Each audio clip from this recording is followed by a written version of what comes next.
Right now, an Amber Alert is issued after a child is taken by gunpoint in Milwaukee.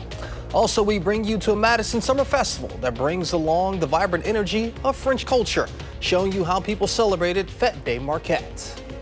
Plus, we introduce you to artists at both fairs on and off the square today around the Capitol in downtown Madison. Welcome to News 3 Now at 6. Good evening and thank you for joining us tonight. I'm Jalen Banks. It's been a pretty pleasant day across southern Wisconsin. Let's go ahead and get a look at your first warn forecast with the meteorologist Blaze Keller. Blaze. We were dodging a few showers earlier, but those have really tapered off. The even risk for thunderstorms was lessened from yesterday going into Saturday, so that is some good news. Maybe just a few showers lingering in parts of Waukesha County, but for the most part, I think we're pretty much done with the rain activity for the rest of this evening.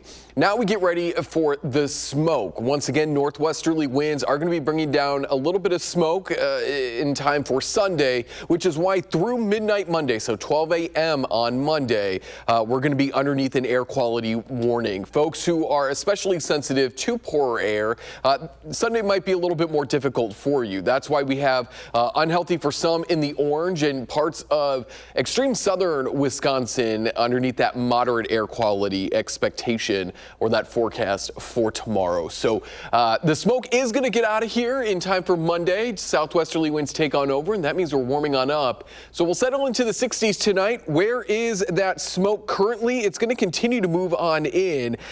So you may want to keep the window shut tonight as that smoke continues to move on in out of the north and west. But we'll take a look at when that smoke moves on out of here and how hot we will get for your Monday and Tuesday in the full forecast. All right, sounds good, Blaze. We'll see you in just a bit. And as always, you can track the forecast for yourself on the First Warn Weather app. It is hourly planners, road conditions, and even radar. You can download it for free in your phone's app store. Just search WISC Weather. An Amber Alert was issued Friday for a 7-year-old child in Milwaukee taken at gunpoint and placed into a white Jeep Renegade SUV. Jamal D. White is 4 feet 80 pounds, black hair with brown eyes, and he was last seen wearing a white t-shirt and black shorts. The suspect was described as wearing a black hooded sweatshirt and a black face mask. Anyone with any information is asked to contact the Milwaukee Police District 4 station at 414-935-7242. The 67th Annual Art Fair on the Square returns to Madison today. The event was delayed until noon because of yesterday's storms. Our Ellie LaLiberte introduces us to artists both on and off the square. Nearly 200,000 people are expected downtown Madison this weekend for both Art Fair on the Square and Art Fair off the Square. But what's the difference? I love to be at this fair. All the way from Colorado. It was only a 15-hour drive, so I decided to pull the trigger. And as close as Middleton. At 25 minutes. On or off the Square, downtown Madison is just filled with art. So seeing so many people come out to support this type of event is really cool. Art Fair on the Square is put on by the Madison Museum of Contemporary Art and hosts more than 450 artists from around the country. Yeah, this is my first time out in Madison. Like Tim Bachman from Colorado Springs. I've been hearing through the grapevine and through other artists that on the circuit that this is a pretty good show. But just around the corner is Art Fair off the Square. And this showcases over 100 Wisconsin artists. Like Marin Massey from Middleton, who's been coming back to this event on and off for 6 years. I think it's great to support local artists and a lot of familiar faces and get to see the artists that live around the area. But for the hundreds of thousands in attendance, it's about one thing. The art. My style is surrealism, kind of Salvador Dali inspired. Oil on wood, usually like this. I do acrylic paintings on canvas. I love bright colors. It's really fun exploring all of the local art going on, seeing the vibe. It's really nice to come out and support local artists.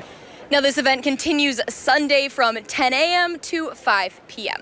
Reporting downtown Madison, Ellie LaLiberte, News 3 Now. Ellie, thank you. This is Art Fair off the Square's 45th year. People celebrate on Madison's east side at Fête des Marquettes. The free, family-friendly Madison summertime staple includes live music, food, and community celebrations. We got caught up with some of the attendees enjoying the festival to ask them what their favorite part of Fête des Marquettes is. I mean, it's the music. It's the fantastic bands that you get to see here. we've seen some really great performances here that you don't get to see all the time. Trombone Shorty has to be one of my favorite ones that came, and I mean, it's really cool, and it's free. The people. This neighborhood is just a fantastic neighborhood with good, down-to-earth people who are super nice and laid back, and that's the whole vibe of the festival. Now, the festival is still going if you want to head out there. It's going on through the night, and we'll be back again for more music and other festivities tomorrow. Acting Madison Police Chief John Patterson will conduct the Capital City Band on July 17th at 7 p.m. The event is at Renenbaum Park, and where the band kicked off its 57th season on June 19th with a Juneteenth celebration. The concerts are free and open to the public, and the weekly concerts will be played at the park until August 21st. Coming up next on News 3 Now at 6, President Trump announces new tariff rates on the EU and other countries. We tell you where and how much. And recovery efforts continue in Texas after last week's deadly floods. That and more after the break.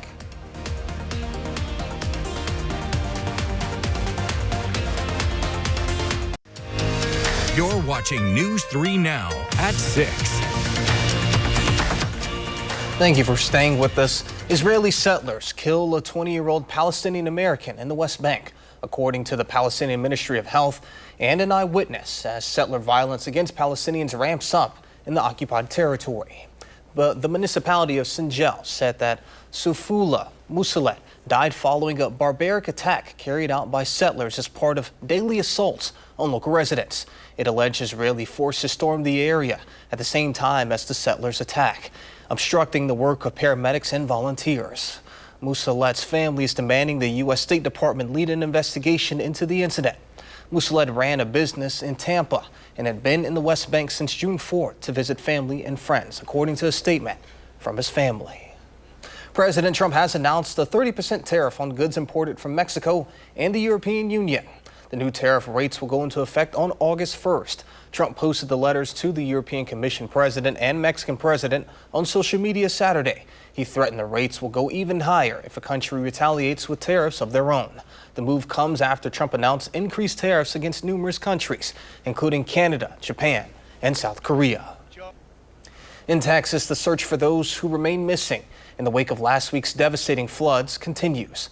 And so does the mourning, as Hill Country residents gather to pay tribute to the lives lost. CBS's Karen Hua has more. In Kerr County, Texas, it's been 9 days since deadly flash floods hit the region. It's been a week since rescuers found the last survivor. Coast Guard pilot Ian Hopper saved 165 people on day one, with a team airlifting campers out of Camp Mystic. He remembers one girl in particular. She's got tears running down her face, and she's scared. Clearly, she may have just lost her sisters. She may have just lost her friends. And I turn around and I give her a thumbs up. And at that moment, I knew that I wasn't just moving people from one place to another, but I felt like a dad that was rescuing my daughters. Across the state, more than 120 people are dead and more than 170 missing. Don White and his dog Socks have helped find several bodies. There's really no place to walk on the riverbanks, so you're sliding up and down, you're holding branches to keep out of the water. In Kerrville, community members gather at this memorial to mourn and honor the victims. You weep about the kids and just like the parents and what they are going through. During his visit to the region, President Trump was asked if emergency alerts could have been improved. Only a very evil person would ask a question like that. While some residents demand accountability, this community has come together, stronger despite this tragedy. The whole country standing behind the message of Hill Country Strong. Karen Hua, CBS News, Kerrville, Texas. President Trump told reporters Friday he has never before seen anything like the devastation witnessed in Kerr County, Texas. The governor of Texas, Greg Abbott, is calling for the Texas state legislature to explore new and early warning systems for the area this upcoming special session. Blaze is back with another check of your First One forecast when we return.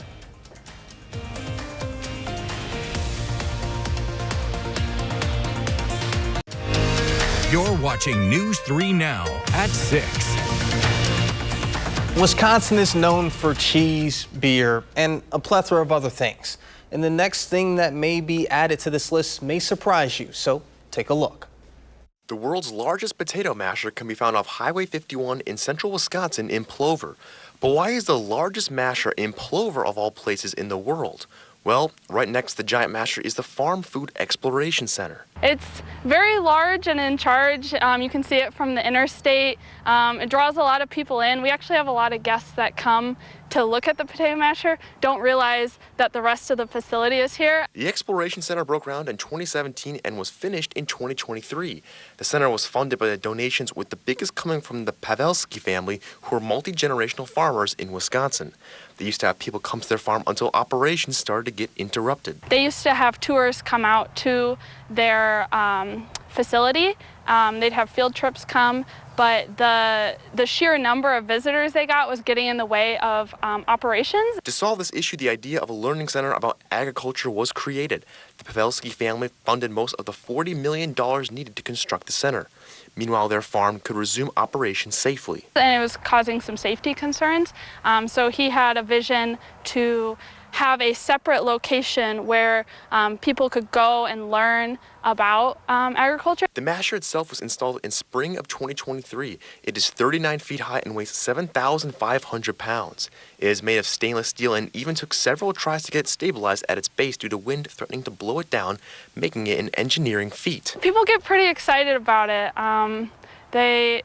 Especially when they don't know that it's here, and I'll mention it when I'm selling tickets. I'll be like, don't forget to stop by the world's largest potato masher before you leave and get a picture with it. They're like, what? You have the world's largest potato masher?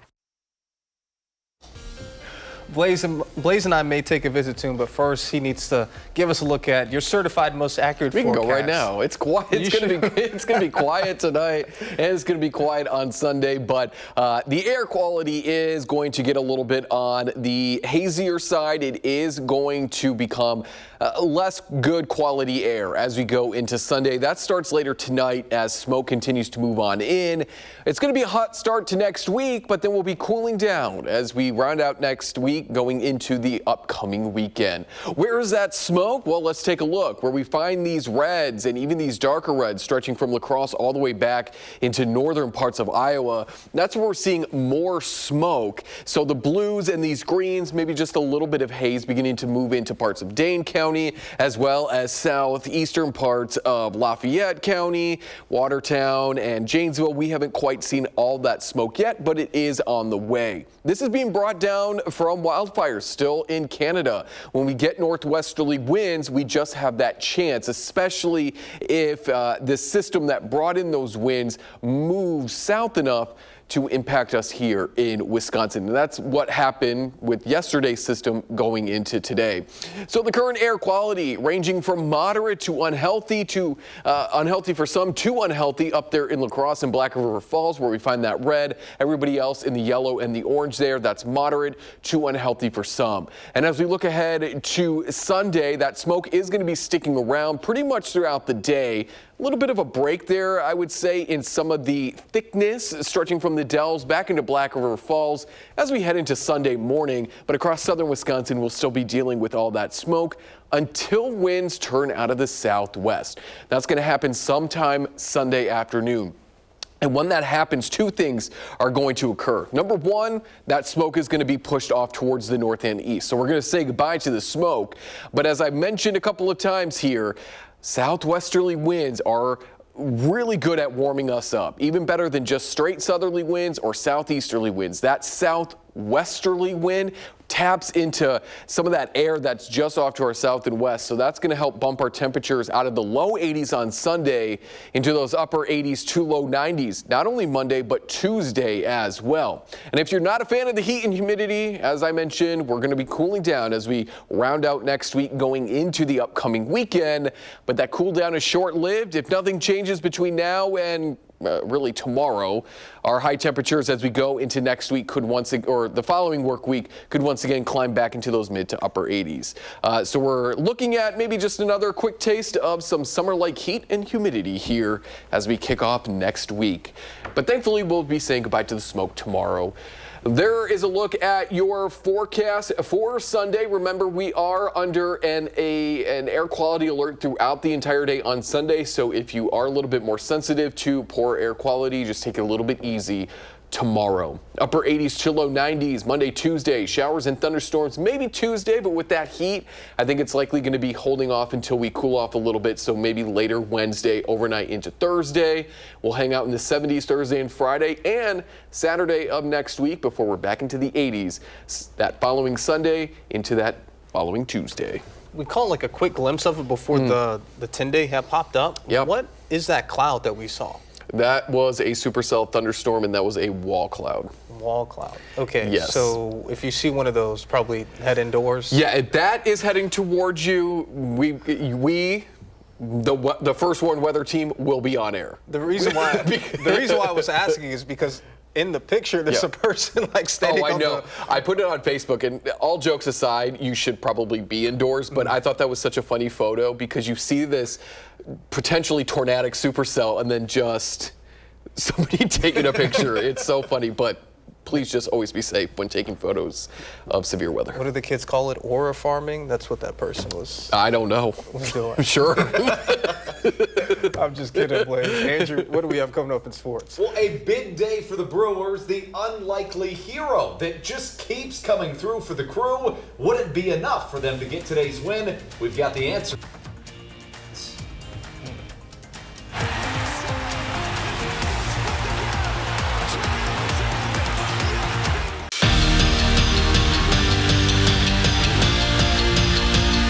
It has been 1 year, 9 months, and 25 days to be exact since Brandon Woodruff last pitched in Milwaukee. The date was September 17th of 2023 when he gave up 1 run over 6 innings against the Nationals. Fast forward to today, he finally makes his AmFam return against the Nationals of all teams. And Big Woo did Big Woo things, striking out 10 batters in 4 1/3 innings, but his Crew would still need a comeback, trailing by 2 in the bottom of the 9th, and who else but Andrew Vaughn. In his 5th game since getting traded to Milwaukee, he drives in his 10th RBI since, and more than that, nearly all of them have been this clutch. He ties the game at 5s and leaves Caleb Durbin to do the dirty work. He dinks a single through the right side, and the Brewers walk off Washington, winning their 6th in a row. To call Jacob Misiorowski a phenom would be an understatement. To call him an all-star, well, that would be accurate. After just 5 starts in the big leagues, the Miz is headed to the All-Star game. Those 5 games are the fewest in MLB history before getting an All-Star nod, breaking Paul Skeens' record that was set last year. Pat Murphy confirmed that the rookie sensation will pitch in the All-Star game. Yeah, I mean, I'm speechless. I mean, it's awesome. It's